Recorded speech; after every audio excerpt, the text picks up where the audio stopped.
How to schedule meeting in HubSpot. So first go to HubSpot and then you can just hover your mouse over this contacts icon here, and then you can just click on contacts. Now from there, just select one of your contacts. So I'll just select this one. Then click on meetings here. Click on create meeting. Now from here, you can just fill in all of the details here. So add your title. So I'll just add test here. Then select your start date, when your meeting is going to start, the time.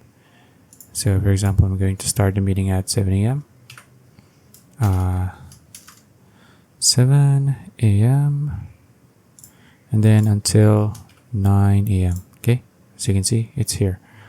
Now you can just select your attendees here. If you want to add new attendees, you can just search your contacts here and then just add them just like this.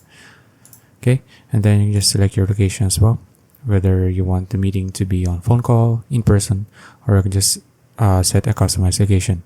Okay, now you can just add a reminder as well, attendee description, and then you can add an internal note as well. Now next, after that, once you're done doing all of this, you can just click on save. As you can see, now you have scheduled a meeting. So that's it. If you found this video useful, please like and subscribe for more videos like this. See you in the next one.